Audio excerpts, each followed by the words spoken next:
నమస్కారం city news తెలుగుకి స్వాగతం. ఈనాటి వార్తా విశేషాలు. అమరజీవి పొట్టి శ్రీరాములు జయంతి సందర్భంగా ముఖ్యమంత్రి నివాసంలో సీఎం వైఎస్ జగన్మోహన్ రెడ్డి పొట్టి శ్రీరాములు చిత్రపటానికి పూలమాలలు వేసి నివాళులర్పించారు. ఈ కార్యక్రమంలో ప్రభుత్వ విప్ చెవిరెడ్డి భాస్కర్ రెడ్డి, ఎమ్మెల్యే వెల్లంపల్లి శ్రీనివాసరావు పాల్గొన్నారు.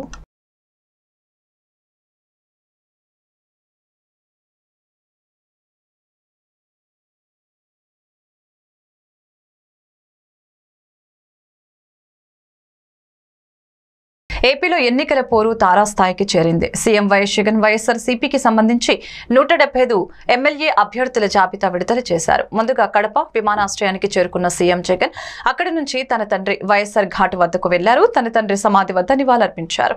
అనంతరం 2024 అసెంబ్లీ పార్లమెంట్ ఎన్నికల బరిలో దిగుతున్న వారి జాబితాను ప్రకటించారు.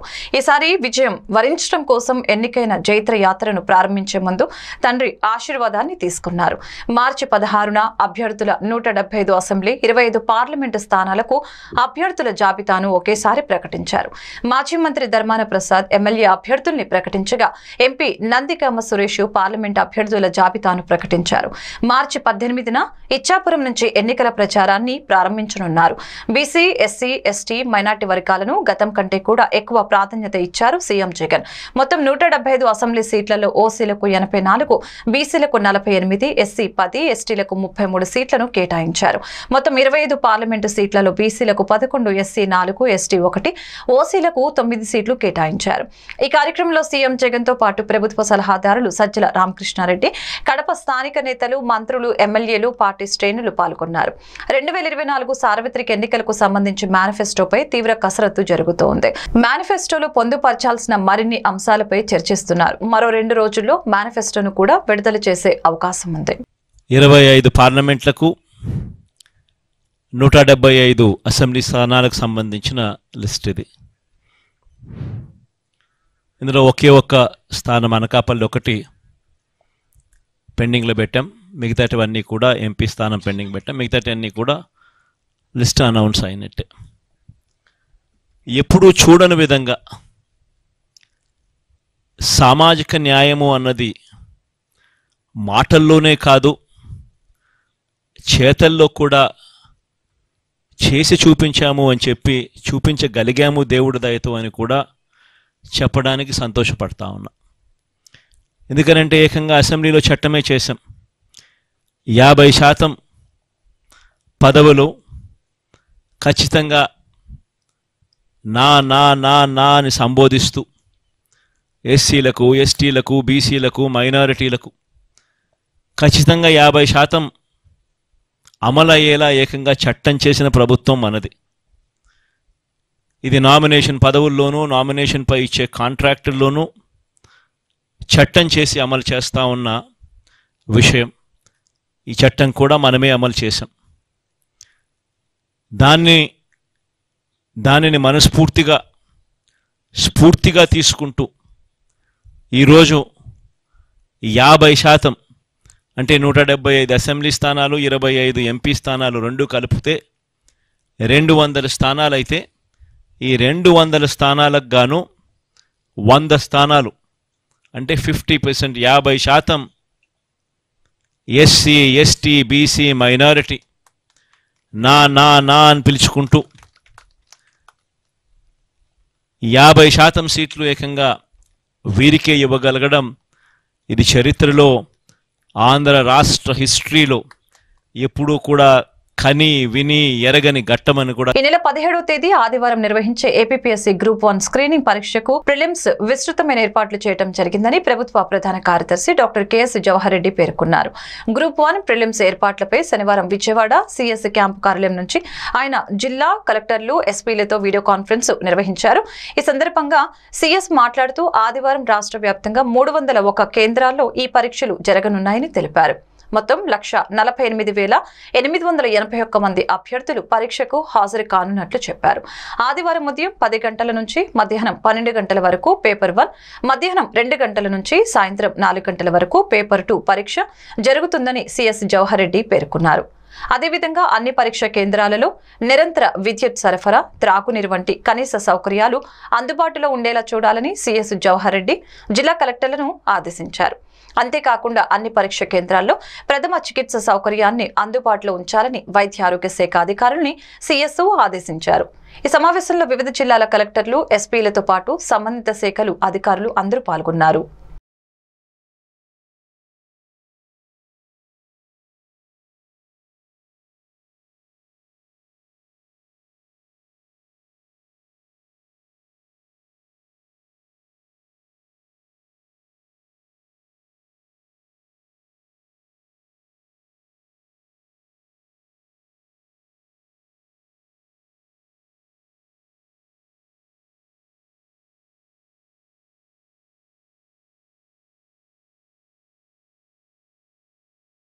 ఈ నెల 16, 17వ తేదీల్లో గుంటూరు స్థానిక గుంటూరు వారి తోటలో ప్రముఖ సిద్ధార్థ గ్యాస్ట్రో కేర్ హాస్పిటల్ నందు ఉచితంగా 5,000 రూపాయల విలువ గల ఫైబ్రో స్కాన్ టెస్ట్ నగరవాసులకు అందిస్తున్నట్లు అధినేత ఆళ్ల డాక్టర్ సిద్ధార్థ రెడ్డి తెలిపారు.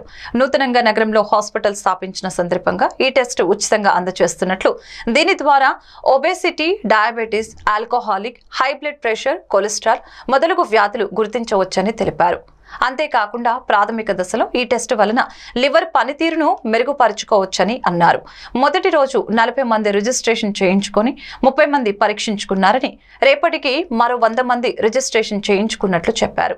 ఈ అవకాశాన్ని నగరవాసులే కాకుండా ఈ ప్రాంత వారైనా సద్వినియోగం చేసుకోవచ్చని డాక్టర్ సిద్ధార్థ రెడ్డి తెలిపారు.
నమస్కారం అండి. నా పేరు డాక్టర్ సిద్ధార్థ రెడ్డి, మెడికల్ గ్యాస్ట్రాంట్రాలజిస్ట్ని. నూతనంగా లాస్ట్ మంత్ గుంటూరు వారి తోట ఫస్ట్ లైన్లో సిద్ధార్థ్ గ్యాస్ట్రో కేర్ అని హాస్పిటల్ స్టార్ట్ చేశాను. ఇవాళ వచ్చేసి మనం ఇవాళ రేపు 2 రోజులు fibro scan, liver fibro scan అని చెప్పి ఒక స్కాన్ 5,000 రూపాయల స్కాన్ మనం ఫ్రీగా చేస్తున్నామండి.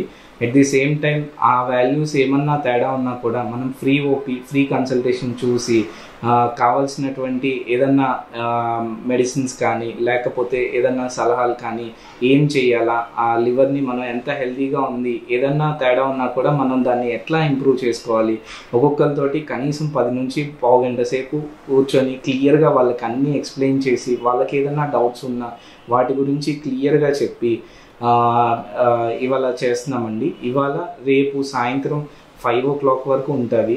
సో గుంటూరు ప్రజలందరూ దీన్ని సద్వినియోగం చేసుకోవాలని నేను కోరుకుంటున్నాను. గుంటూరు వారి తోట first line Siddharth gastro care అండి. హాస్పిటల్ అందే ఇక్కడే చేస్తున్నాను స్కాన్. సో అందరూ సద్వినియోగం చేసుకోవాలని కోరుకుంటున్నాను. ఈరోజు దగ్గర 40 మంది రిజిస్ట్రేషన్ చేయించుకున్నారండి. కానీ ఇప్పటికీ ఒక 50 మెంబర్స్ చేయించుకున్నారు స్కాన్. అండ్ రేపు కూడా కనీసం ఒక 100 రిజిస్ట్రేషన్స్ అయితే అయ్యాయి. బట్ స్టిల్ ఇంకా వస్తారు అని ఆశిస్తున్నాను. సో స్కాన్ కూడా చాలా తేలికపాటిది. అల్ట్రాసౌండ్ లాగా ఒక చిన్న ప్రోబ్ మాత్రం ఒక లివర్ పైన, చర్మం పైన జస్ట్ పెట్టి వాల్యూ చూస్తామండి. ఇందులో ఎటువంటిది గుచ్చడం కానీ నొప్పి కానీ ఏముండదు. అండ్ స్కాన్ కూడా 1 నిమిషం కంటే తక్కువ సమయంలోనే అయిపోతుంది. వాల్యూలు వచ్చిన తర్వాత దాన్ని చూసుకొని దాన్ని బట్టి నెక్స్ట్ ఏం చేయాలి అని క్లియర్గా ఎక్స్ప్లెయిన్ చేసి చెప్తున్నాం. విద్యార్థులు కార్పొరేట్ లా ప్రాక్టీస్ చేయాలంటే కాంట్రాక్టుల చట్టంపై సరైన అవగాహన ఉండాలని తెలంగాణలోని హైకోర్టు అడ్వకేట్ అసద్ హుస్సేన్ అన్నారు. చేబ్రోలు మండలం Vadlamudi Vignan's university law department ఆధ్వర్యంలో corporate legal practice and general litigation అనే అంశంపై ప్రత్యేక అతిథి ఉపన్యాస కార్యక్రమాన్ని నిర్వహించారు. ఈ కార్యక్రమానికి ముఖ్య అతిథిగా హాజరైన తెలంగాణలోని హైకోర్టు అడ్వకేట్ అసద్ హుస్సేన్ మాట్లాడారు. న్యాయవాద వృత్తిలోకి ప్రవేశించిన తర్వాత విద్యార్థులు ఎదుర్కోవాల్సిన సవాళ్ల గురించి తెలియజేశారు. ప్రజల కోసం న్యాయ పోరాటం చేయాలనుకుంటే ముందుగా చట్టంలోని మౌలికాంశాలను అర్థం చేసుకోవాలని విద్యార్థులకు సూచించారు. Civil procedure code, criminal procedure, corporate చట్టాల పరస్పర సంబంధం గురించి వివరించి న్యాయ అభ్యాసానికి పునాదిగా ఉద్బోధించారు. ఈ కార్యక్రమంలో విజ్ఞాన్స్ ఇన్స్టిట్యూట్ ఆఫ్ లా సిబ్బంది, విద్యార్థులు ఉపన్యాసంలో పాల్గొన్నారు. అధికార వైసీపీ ప్రభుత్వం స్వర్ణకారుల సంక్షేమం కోసం స్వర్ణకారుల కార్పొరేషన్ ఏర్పాటు చేస్తామని హామీ ఇచ్చి నిలబెట్టుకోలేదని, వెంటనే స్వర్ణకారుల సంక్షేమం కోసం కార్పొరేషన్ ఏర్పాటు చేయాలని డిమాండ్ చేస్తూ గుంటూరు జిల్లా మంగళగిరి పట్టణంలో జిల్లా స్వర్ణకార సంఘం అధ్యక్షులు పారేపల్లి మహేష్ గత 4 రోజుల నుంచి రిలే నిరాహార దీక్షలు చేపట్టారు. ఈ సందర్భంగా వారు మీడియాతో మాట్లాడారు. స్వర్ణకారుల సంక్షేమం కోసం అధికార ప్రభుత్వం చేసిందేమీ లేదని ఎద్దేవా చేశారు. తిరుమల తిరుపతి దేవస్థానం ఆధ్వర్యంలో నూతన వధూవరులకు తాళిబొట్లు ఇస్తామని ప్రకటించడం కూడా స్వర్ణకారుల పొట్టకొట్టడమేనని వారు తెలిపారు. ధార్మిక సంస్థ భక్తి సేవా మార్గంలోనే ఉండాలని, వ్యాపారం చేయకూడదని సూచించారు. నమస్కారం. ఈరోజు 4వ రోజు రిలే నిరాహార దీక్షలో కూర్చోవడం జరిగింది. మరి స్వర్ణకారుల సమస్యల మీద ఇక్కడ ఉన్న రాజకీయ నాయకులు కానివ్వండి, మరి రాష్ట్ర ప్రభుత్వం, ప్రతిపక్షాలు అన్నీ కూడా స్వర్ణకారులని కేవలం ఓట్ బ్యాంకుగానే చూస్తున్నాయి. మరి మేము గత ప్రభుత్వంలో కూడా రిలే నిరాహార దీక్షలు చేసాం 14 రోజులు. ఆ ప్రభుత్వం మేము అధికారంలోకి వస్తే ఇస్తానని మాట ఇచ్చింది, కానీ ఆ ప్రభుత్వం అధికారంలోకి రాలేదు. అప్పుడు ప్రతిపక్ష నాయకుడిగా ఉన్న జగన్మోహన్ రెడ్డి గారు మరి అధికారంలోకి రాగానే మాకు కార్పొరేషను, మరి మాకు అవసరాలు ఏవైతే ఉన్నాయో మేము అడగకుండానే మంగళసూత్రాలు స్థానికంగా స్వర్ణకారుల చేతే చేసుకునే విధంగా జీవోని ఇస్తానన్నారు. కానీ ఇవాళ టీటీడీ దేవస్థానం నుంచి టీటీడీ బోర్డు విక్రయాలు ఏర్పాటు చేస్తుందంటే మరి మీరిచ్చిన మాట ఇటుపోయింది. దయచేసి స్వర్ణకారులని మేము జాతీయ బీసీ సంక్షేమ సంఘం అధికార ప్రతినిధి, ఢిల్లీ ఇన్ఛార్జ్, ఆంధ్రప్రదేశ్ స్వర్ణకార సంఘం అధ్యక్షుడిని. ఈ రోజున రాష్ట్రంలో ఉన్న 8 లక్షల కుటుంబాలు ఆధారపడిన మరి స్వర్ణకారుల కోసం మరి గత ప్రభుత్వంలో ఉన్నప్పుడు కూడా 14 రోజులు నిరాహార దీక్ష చేసినటువంటి మరి గుంటూరు జిల్లా స్వర్ణకార సంఘం అధ్యక్షుడు, బీసీ సంక్షేమ సంఘం అధ్యక్షుడు సోదరుడు పారేపల్లి మహేష్ గారు గత 4 రోజులుగా మంగళగిరిలో రిలే నిరాహార దీక్షలు ప్రారంభింపజేశాడు. ఎందుకంటే ఏ పార్టీ ఉన్నా సరే తన సొంత కుటుంబాల కోసం తప్పనిసరిగా ఈ కార్మిక ఒక్క ప్రయోజనాల కోసం కార్పొరేషన్ ఏర్పాటు చేసేదాకా చిత్తశుద్ధితో మరి డిమాండ్ చేస్తూ ఈ నిరాహార దీక్షను అంకుట దీక్షతో కూర్చున్నందుకు రాష్ట్ర స్వర్ణకార సంఘం తరఫున అభినందన తెలియజేస్తా ఉన్నా. అలాగే ఇక్కడ ఉన్నటువంటి ప్రభుత్వం ఆ రోజున ముఖ్యమంత్రి వైఎస్ జగన్మోహన్ రెడ్డి గారు ప్రతిపక్ష నాయకుడిగా ఉన్నప్పుడు విజయనగరంలో ఇచ్చినటువంటి వాగ్దానం స్వర్ణకారులకు ప్రత్యేక కార్పొరేషను, అలాగే మంగళసూత్రాల తయారీ, అలాగే 272 జీవోలో మార్పులు, ఈ రకాలైనటువంటి విధాలతో ఒక ఎమ్మెల్సీ పదవి అన్నీ కూడా ఇచ్చారు. కానీ ఇప్పటి వరకు కూడా చేయకపోవడం వల్ల ఈ రోజున మహేష్ గారు నేటికి 4వ రోజుగా స్వర్ణకార కార్పొరేషన్ ఏర్పాటు కొరకై గుంటూరు జిల్లా స్వర్ణకార సంఘం తరపున రిలే నిరాహార దీక్షలు జరుగుతున్నవి. ఈ రోజున ఆంధ్రప్రదేశ్ స్వర్ణకార రాష్ట్ర అధ్యక్షులు కర్రి వేణుమాధవ్ గారు ఇక్కడికి విచ్చేసి వారి సంఘీభావాన్ని తెలుపటమే కాకుండా ప్రభుత్వానికి కూడా గత 5 ఏళ్ల కాలంలో వైఎస్ జగన్మోహన్ రెడ్డి ప్రభుత్వం యువతకు ఏమి ఉద్యోగాలు ఇచ్చారో చెప్పాలని టీడీపీ గుంటూరు పార్లమెంట్ అభ్యర్థి పెమ్మసాని చంద్రశేఖర్ ప్రశ్నించారు. రాష్ట్రానికి చంద్రబాబు నాయుడు సీఎం అవడానికి గల ఆవశ్యకతను వివరిస్తూ చేపట్టిన కార్యక్రమంలో భాగంగా my first vote to CPN event కార్యక్రమం మంగళగిరి తాడేపల్లి కార్పొరేషన్ పరిధిలో వడ్డేశ్వరం కేఎల్ యూనివర్సిటీ ఎదుట గుంటూరు పార్లమెంట్ తెలుగు యువత ఉపాధ్యక్షులు జంగాల వెంకటేష్ ఆధ్వర్యంలో నిర్వహించారు. ఈ కార్యక్రమంలో ముఖ్య అతిథులుగా పాల్గొన్న పెమ్మసాని చంద్రశేఖర్ మాట్లాడుతూ మెజారిటీ సీట్లు ఇవ్వండి, పని చేయకపోతే ప్రశ్నించండి అని టీడీపీ నాయకులు డాక్టర్ పెమ్మసాని చంద్రశేఖర్ తెలిపారు. కేఎల్యూ కాలేజీ ఆవరణలో బుధవారం జరిగిన ఫస్ట్ ఓట్ ఫర్ సిపిఎన్ విద్యార్థులు నిర్వహించిన కార్యక్రమానికి పెమ్మసాని ముఖ్య అతిథిగా హాజరయ్యారు. ఈ కార్యక్రమంలో బీజేపీ నాయకులు పాతూరు నాగభూషణం, రాష్ట్ర తెలుగు మహిళా నాయకురాలు ఆకుల జయసత్య, తెలుగు మహిళా ప్రధాన కార్యదర్శి మంచి కలపూడి వైష్ణవి, తెలుగు యువత మంగళగిరి నియోజకవర్గ అధ్యక్షులు పడవల మహేష్, తెలుగు యువత నియోజకవర్గ ఉపాధ్యక్షులు షేక్ కాసింబాబు తదితరులు పాల్గొన్నారు. అంటే మీరు ఒక్కసారి 2014కి వెళ్ళండి వెనక్కి. ఆ రోజు కూడా ఇదే కూటమి ఉంది, వైఎస్ఆర్ కాంగ్రెస్ పార్టీ ఉంది. కూటమి గెలిచింది కేవలం 5 లక్షల మెజారిటీతో మాత్రమే. అదే మొన్న 2019లో జగన్మోహన్ రెడ్డి గారు గెలిచిన ఓట్ల లెక్క తీసుకుంటే 25 లక్షలు. ఈరోజు యువత ఎంతమంది ఉన్నారంటే 40 లక్షలు ఉన్నారు. అందులో 5 లక్షలు కొత్త ఓటర్స్ ఉన్నారు. అంటే మిగిలిన వారందరూ కూడా చైతన్యవంతులు కాకపోయినా పర్వాలేదు, కానీ మీలో 75% జనాభా గనక చైతన్యవంతులైతే ఈ సమాజంలో రాక్షస పాలన అనేది ఎప్పటికీ రాదు అని మీకు తెలియజేసుకుంటా ఉన్నాను. కాబట్టి మీలాంటి యువత నడుం బిగించి, గొంతెత్తి ప్రశ్నించి, తల ఎత్తి నిలదీస్తే ఒక జగన్మోహన్ రెడ్డి గారు కాదు కదా, ఒక సద్దాం హుస్సేన్ కాదు కదా, ప్రతి నియోజకవర్గంలో 10,000 నుంచి 14,000 దాకా కొత్తగా ఓటర్లుగా నమోదైనవాడు. అంటే 18 నుంచి 25 వయసు కలిగిన వారు ఈ దేశంలో దాదాపు 65% మంది. అభివృద్ధి చెందిన దేశాలు అంటే అమెరికా, జపాన్ ఇలాంటి వాటి కంటే భారతదేశంలో 35 సంవత్సరాల లోపలున్న వ్యక్తులు దాదాపు 65% ఉన్నారు. 135 కోట్ల జనాభా ఉంటే 85 కోట్ల వారు 35 సంవత్సరాల లోపల. అందులో 25 సంవత్సరాలు అంటే 18 నుంచి 24 సంవత్సరాలు దాదాపు 50% మంది ఉన్నారు. ఈ వెనకటి కాలంలో అంటే ఏదో వయసు మళ్ళినప్పుడు 50 సంవత్సరాలు దాటితేనో 60 సంవత్సరాలు దాటితేనో రాజకీయాలని ఎంచుకునే పరిస్థితి. కానీ ఈరోజు ఆ పరిస్థితి అలా లేదు. ఎక్కువ శాతం యువత ఉండటం, వాళ్ళ ఆకాంక్షలు నెరవేర్చాలంటే యువత అంటే కనీసం 40 ఏళ్ల వయసు ఉన్న నాయకులైతే వాళ్ళ ఆకాంక్షలను కానీ వాళ్ళ ఆశలను కానీ అర్థం చేసుకునే పరిస్థితి. సో యువత ఎందుకు ఓటేయాలన్నద ప్రాముఖ్యత మీద ఈ ఫస్ట్ ఓట్ ఫర్ సిపిఎన్ అనే కార్యక్రమం కేఎల్యు యూనివర్సిటీ ప్రాంగణంలో ఫస్ట్ ఓట్ ఫర్ సిపిఎన్ కార్యక్రమం ఎంతో ఘనంగా నిర్వహించడం జరిగింది. ఈ కార్యక్రమం యొక్క ముఖ్య ఉద్దేశం ఆంధ్రప్రదేశ్ యువత భవిష్యత్తు తీర్చిదిద్ది ఒక మంచి ఉద్యోగకరమైన వాతావరణం, అభివృద్ధికరమైన వాతావరణాన్ని మెరుగుపరచాలనే ఉద్దేశంతో నారా లోకేష్ గారు ఈ కార్యక్రమాన్ని అన్ని కాలేజీల దగ్గర నిర్వహించడం జరిగింది. అందులో భాగంగా మంగళగిరి నియోజకవర్గంలో జంగాల వెంకటేష్ గారు, పడవల మహేష్ గారు అన్ని కాలేజీల వద్ద యువతను సమీకరించి ఎంతో దిగ్విజయంగా ఈ కార్యక్రమాన్ని జయప్రదం చేయడం జరుగుతుంది.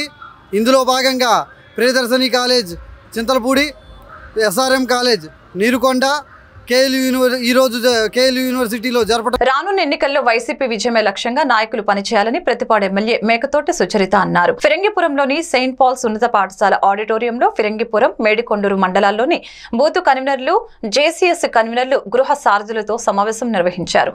సమావేశంలో సుచరిత మాట్లాడారు. ముఖ్యమంత్రి జగన్మోహన్ రెడ్డి అందించిన సంక్షేమ పథకాలను గృహ సారథులు ప్రతి ఇంటికి వెళ్లి లబ్ధిదారులకు తెలపాలని అన్నారు. పొన్నూరు ఎమ్మెల్యే కిలారి రోసయ్య మాట్లాడుతూ ముఖ్యమంత్రి జగన్మోహన్ రెడ్డి కులమతాలకు అతీతంగా ప్రజలకు సంక్షేమ పథకాలు అందించారని తెలిపారు. కార్యక్రమంలో వైసీపీ నాయకులు పాల్గొన్నారు. మన నాయకుడి యొక్క ముఖ్య ఉద్దేశం అలాంటి వారిని ఈరోజు మనం గుర్తించుకొని వాళ్ళ దగ్గరకు వెళ్ళి వాళ్ళకి చేసినటువంటి మేలు మరొకసారి గుర్తు చేయాలి. అంటే ఇప్పుడు ఎవరైతే బూత్ ప్రెసిడెంట్స్ని మనం ఎన్నుకుంటున్నామో వాళ్ళు ఈరోజు మన ధైర్యం ఇదివరకు ఒక హామీ ఇచ్చి ప్రజల్లోకి వెళ్ళాలంటే మన నాయకులకి ఎవరికన్నా ఆ ధైర్యం ఉండేది కాదు. కానీ ఈరోజు ధైర్యం ఉంది. మేము చేశాం కదమ్మా, చెప్పాం కదా, చేశాం కదా అనేటువంటి ఒక నమ్మకం, ధైర్యం ఉంది. ఆ ధైర్యాన్ని ఇస్తున్నటువంటి మన నాయకుడు బలం ఎవరు అంటే మనమే. కాబట్టి ఏ పార్టీకైనా ఒక 30% బలమైన కేడరు వాళ్ళకుంటారు, మనకుంటారు. 40% న్యూట్రల్ ఓటర్స్ ఉన్నారు. కానీ మనం ఎవరికి ఇచ్చామంటే 85% మందికి మంచి చేసాం. అంటే ఎవరిని చూడాల, పార్టీలు చూసుకోకుండా మనం అందరికీ చేసాం మంచి. వాళ్ళు ఏం చేస్తారో తెలుసా, ఏదన్నా పథకం వచ్చినప్పుడు తీసుకునేటప్పుడు మీ డబ్బులా ప్రభుత్వం ఇస్తుంది అంటారు. అదే వాళ్ళు ఇచ్చేటప్పుడైతే అబ్బా ఇది మా నాయకుడు ఇచ్చాడు, మీరు తీసుకోవాలంటే మీరు మా నాయకుడికి రుణపడి ఉండాలంటారు. మనం అలా చెప్పామా? ఎవరికన్నా ఒక్కళ్ళకన్నా చెప్పామా? ఇన్ని లక్షల కోట్ల ఇస్తా కూడా 50% మహిళలకి, 50% బీసీ ఎస్సీ ఎస్టీ మైనార్టీలకి ఏ రోజైనా పాటించారా వాళ్ళు? అంటే సామాజిక న్యాయం కూడా పాటించకుండా ఈ రాష్ట్ర ప్రజల్ని వాళ్ళు చెప్పే మాటలు నమ్మి మోసం చేస్తా ఉన్నారా లేదా? ఇది మీరందరూ కూడా ప్రజలకు తీసుకువెళ్లాల్సిన బాధ్యత ఉంది. అందుకని డబ్బుతో గెలవాలనే ఒక తాపత్రయంతో వాళ్ళు విర్రవీగుతా ఉన్నారే తప్ప క్షేత్రస్థాయిలో జగన్మోహన్ రెడ్డి గారికి ఉన్న బలం ముందు వాళ్ళు ఎక్కడ కూడా సరిపోరని చెప్పి ఈ సందర్భంగా తెలియజేసుకుంటూ, మరింతగా మీరందరూ కూడా ఏదైతే బూత్ కమిటీలు, సచివాలయ కన్వీనర్సు, అలాగే వాలంటీర్ సిస్టమ్స్తో కలిపి ఒక పగడ్బందీగా మనం మళ్ళీ ఒకసారి ప్రతి ఒక వాలంటీర్ ద్వారా కానీ లేకపోతే బూత్ కమిటీ కానీ బూత్లో ఉన్న ఓటర్స్ని ఒకసారి పరిగణలో తీసుకొని ఎవరు మన వాళ్ళు, ఎవరు మిగతా పార్టీ వేస్తున్నారు, ఎవరు న్యూట్రల్గా ఉన్నారు, వీళ్ళు ఏ విధంగా కలిసి మనం పనిచేసుకోవాలి, మరింతగా ప్రతి బూత్లో మనం మెజారిటీ వచ్చే విధంగా మీరందరూ కూడా కృషి చేయాలని చెప్పి మరి కోరుకుంటూ నేను ఇప్పుడే గుంటూరు జిల్లా మంగళగిరి మండలం ఎర్రపాలెం గ్రామంలో కర్ణాటి సత్యనారాయణ ఆధ్వర్యంలో సగర భగీరథ సామాజిక వర్గీయుల ఆత్మీయ సమావేశం నిర్వహించారు. ఈ సమావేశానికి గుంటూరు మాజీ డిప్యూటీ మేయర్ మరియు నగర సంఘ నాయకులు తాడిశెట్టి మురళీమోహన్ హాజరయ్యారు. ఆయన మీడియాతో మాట్లాడుతూ వైఎస్ఆర్సీపీ హయాంలో బీసీలకు మేలు జరిగిందేమీ లేదని కులాల వారీగా చిచ్చు పెట్టారని విమర్శించారు. అందుకే సగర సామాజిక వర్గానికి చట్టసభలు మరియు రాజకీయ ప్రాతినిధ్యం కల్పిస్తానని తెలుగుదేశం పార్టీ బీసీ డిక్లరేషన్లో ప్రకటించిన నేపథ్యంలో తాను తెలుగుదేశం పార్టీ జాతీయ కార్యదర్శి నారా లోకేష్ ని కలిశానని వివరించారు. సగర భగీరథులు అందరూ కూడా తెలుగుదేశం పార్టీ విజయానికి పనిచేయాలని తెలియజేశారు. సగరులకు రాజకీయ ప్రాతినిధ్యం, రాజకీయ భవిష్యత్తు కల్పిస్తానన్న తెలుగుదేశంతోనే మా భవిష్యత్తు ప్రయాణం ఉంటుందని తాడిశెట్టి మురళీమోహన్ తెలిపారు. రాజకీయ పరిస్థితుల్ని ముఖ్యంగా మా సగర బంధువులందరికీ తెలియజేసే నిమిత్తమై మంగళగిరి నియోజకవర్గంలో ఈరోజు రేపు పర్యటించే కార్యక్రమం చేపట్టాం. ముఖ్యంగా రాబోయే ఎలక్షన్లు ఉన్నాయి. మరి రాజకీయ పరంగా అందరూ కులాలుగా విడివడి జరుగుతున్నటువంటి పోటీగా దీన్ని చిత్రీకరించే ప్రయత్నం వైఎస్ఆర్సీపీ చేస్తుంది. బీసీలకి ఎన్నో కార్యక్రమాలు మేము చేశాము, బీసీలకి ఎన్నో ఉన్నత పదవులు ఇచ్చాము, మేము వారికి అండగా ఉన్నామనే ఒక అబద్ధపు ప్రచారంతో ముందుకెళ్తున్నటువంటి పార్టీ వైఎస్ఆర్సీపీ. ఆ పార్టీలో గత 5 సంవత్సరాలుగా మేము గమనించింది బీసీలని వంచన చేయటం తప్పితే ఎవరికి మేలు చేసే కార్యక్రమాలు వైఎస్ఆర్సీపీలో జరగవని కొద్దిగా ఆలస్యంగా మీటింగ్లో కూర్చున్నాం కదా. ప్రకటించక ముందే నేను గుంటూరులో పత్తిపాడు అభ్యర్థికి మద్దతు తెలియజేశాము. పత్తిపాడులో మేము గణనీయంగా మా బలం ఉంది. అక్కడ తాడిశెట్టి ఫ్యామిలీకి అక్కడ మన ఎటువంటి అన్కండిషనల్గా నేను పత్తిపాడు అభ్యర్థికి మద్దతు చెప్పాను. ఇంకా తెలుగుదేశంలో ఉన్నటువంటి ఈ పార్లమెంట్ నియోజకవర్గంలో తెలుగుదేశం అభ్యర్థులు ఎవరికైనా మా సహకారం కావాలంటే తప్పనిసరిగా అందిస్తుంది. దాంట్లో అన్కండిషనల్, దీనికి ఎటువంటి కండిషన్స్ ఏమీ లేవు. ఏది ఇచ్చినా ఇవ్వకపోయినా కొనసాగటం, పార్టీలో జాయిన్ అవ్వటం, కొనసాగటం, పార్టీ గెలుపు కృషి చేస్తాము. ఖచ్చితంగా మాకు మా యొక్క బీసీ పర్యటించి మరి ఇక్కడ నారా లోకేష్ గారిని గెలిపించాలి అన్న ఆలోచనతో, ఎందుకంటే తెలుగుదేశం పార్టీ అంటే బీసీ అంటే తెలుగుదేశం పార్టీ అని మరి ఉమ్మడి రాష్ట్రంలో ఉన్నప్పుడు కూడా మన అందరికీ తెలిసిందే. కానీ మురళీమోహన్ గారు మరి లేటుగా తెలుసుకొని మరి ఇప్పుడు జగన్మోహన్ రెడ్డి చేసినటువంటి బీసీలకి చేసినటువంటి అన్యాయాన్ని మరి ఎదిరించాలన్న ఆలోచనతో మరి బయటకు వచ్చినందుకు మరి వారికి మేము స్వాగతం పలుకుతూ వారికి ధన్యవాదాలు తెలియజేస్తున్నాం.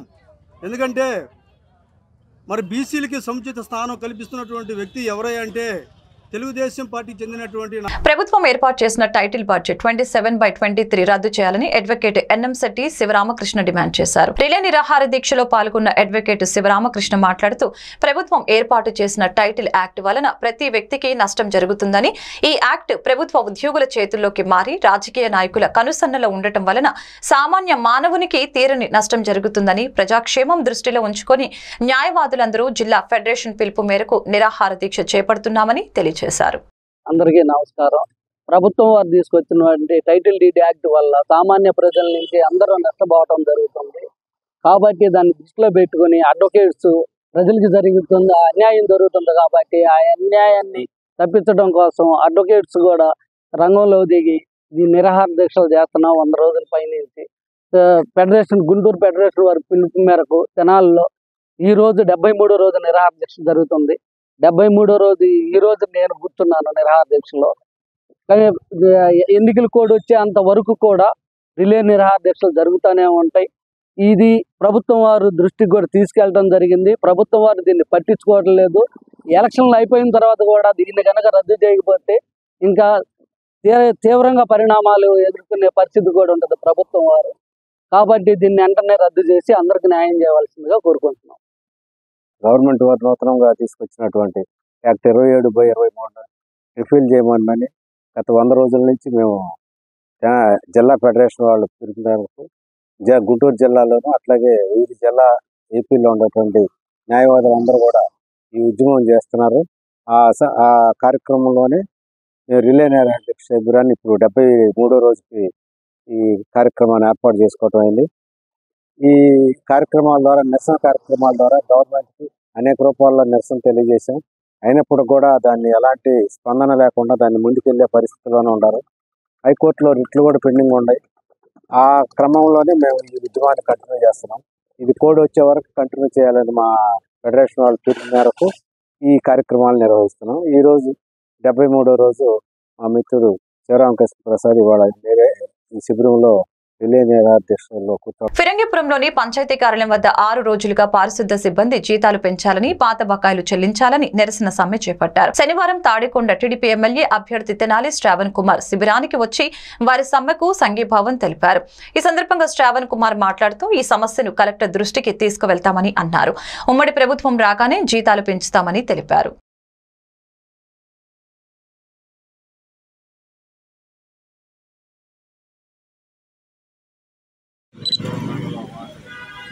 గత 6 రోజుల నుంచి నిరాహార దీక్ష చేస్తూ ఉన్నారు.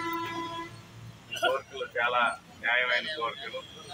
ఈ ప్రభుత్వం వచ్చిన దగ్గర నుంచి కూడా పంచాయతీలకు వేసే సొమ్ము అంతా కూడా సొంత అవసరానికి దారి మళ్లించుకుంటూ ఉన్నారు.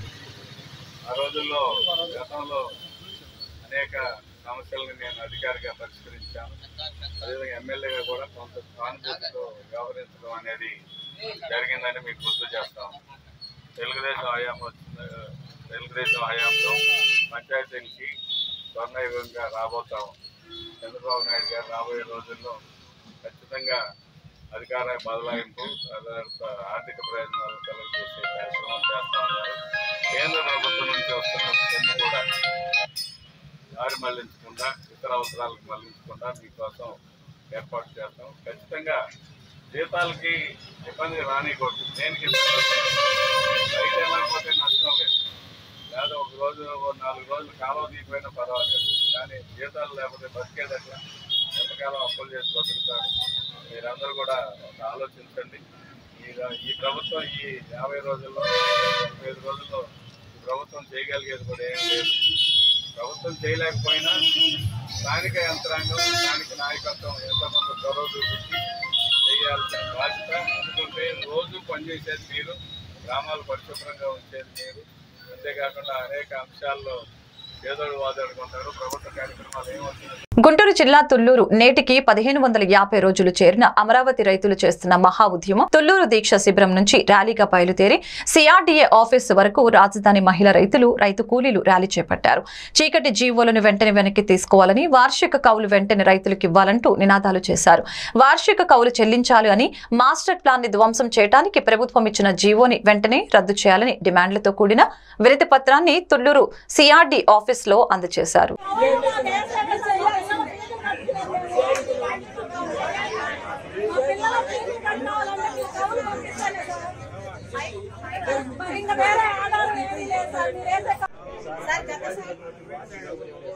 అదేవిధంగా గత ప్రభుత్వం 620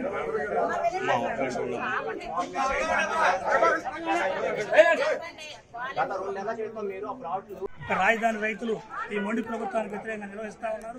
ఈ సందర్భంగా తుళ్లూరు సిఐడి కార్యాలయం వద్ద రైతుల వార్షిక కౌలు కోసం 2023 మే నెలలో చెల్లించాల్సిన వార్షిక కౌలుని 2024 మార్చి వచ్చినా ఇంతవరకు చెల్లించలేదు. అంటే 2 సంవత్సరాలు పెండింగ్ పడిపోయింది. సిఐడి కమిషనర్ గారు చెప్పారు 240 కోట్ల రూపాయలు ఇచ్చేసామని చెప్పి ఎక్కడ గాల్లో ఉన్నాయా అని మేము అడుగుతా ఉన్నాం. సిపిఎం పార్టీ ఈ ఉత్తమ మాటలు కాదు, కావాల్సింది రైతులకి వారి అకౌంట్లో మీరు ఆ కౌలు చేయించాలి, వేయాలి అని చెప్పి మేము సిపిఎం పార్టీగా డిమాండ్ చేస్తా ఉన్నాం. అట్లా అసైన్ రైతులు మరీ దగా చేస్తా ఉన్నారు. 3వ సంవత్సరం అవుతుంది, వాళ్ళని మరీ నోరు లేదని చెప్పి అడగలేదని చెప్పి వాళ్ళు అన్యాయం చేయాలని చూస్తా ఉన్నారు. 3,000 మంది అసైన్ రైతులు అలో లక్షణ అని చెప్పి ఈ రోజున అమరావతి ఉద్యమం 1550 రోజులకు చేరుకోవడం జరిగింది. అమరావతి రైతులుగా ఉద్యమకారులుగా మేమందరం కూడా సిఆర్డీఏ కార్యాలయం వద్దకు వచ్చి అమరావతి రైతులకు అసైన్ రైతులకు కౌలు చెల్లించండి. ఇప్పటి వరకు ఈ జగన్మోహన్ రెడ్డి ప్రభుత్వం అసైన్ రైతులకు కౌలు చెల్లించలేదు, మోసం చేస్తూ ఉందని చెప్పేసి కౌలు చెల్లించమని అడగడం జరిగింది. అలాగే ఈ మధ్య కాలంలో జగన్మోహన్ రెడ్డి అమరావతి రైతులను ఏ విధంగా మోసం చేయాలో అర్థం తెలియక 650 ఎకరాలు భూములు ఇవ్వనటువంటి కొంతమంది రైతుల దగ్గరికి వెళ్లి మీ భూములు మీకు వెనక్కిస్తాం, మీరు అమ్ముకోవచ్చు, అమ్ముకునే విధంగా మేము చీకటి జీవోలు తీసుకొస్తామని చెప్పేసి మాస్టర్ ప్లాన్ విచ్ఛిన్నం అయ్యేటువంటి కుట్రలో భాగంగా ఇక్కడ కొంతమంది రైతుల్ని మభ్య పెడతానికి చూస్తున్నారు. ఏదైతే ప్రభుత్వం చేయాల్సిన పని ఏంటి, ఎవరైతే ఈ ప్రభుత్వం వచ్చిన దగ్గర నుంచి 3 రాజధానులు అమ్మాలి. ఆ రోజు నుంచి ఈ రోజు వరకు రైతుల్ని మహిళల్ని రోడ్లను పడేసిందండి. సరే, గత ప్రభుత్వంలో సరిగా సమయానికి మేళల్లో కౌలు ఇచ్చేసేవాళ్ళు. ఈ ప్రభుత్వం వచ్చిన దగ్గర నుంచి ఈ 5 సంవత్సరాల్లో ప్రతిసారి మేము సిఆర్డీ ముట్టడి కానీ న్యాయస్థానానికి కానీ కోర్టులకు కానీ వేస్తే తప్పితే ఈ ప్రభుత్వం కౌళ్లే వేయట్లేదు. ఈ 2 సంవత్సరాల నుంచి అసైన్ రైతులకు కానీ రైతులకు కానీ కౌళ్ళు వేయకుండా ఇబ్బందులు పెడుతుందండి. ఎంతసేపు అని మేము పోరాడతామండి. ఎందుకండి ఈ రకంగా ఏదిస్తున్నారు రైతుల్ని మహిళల్ని? మాకు పని చేసుకునే పని లేదు. ఉన్న భూమి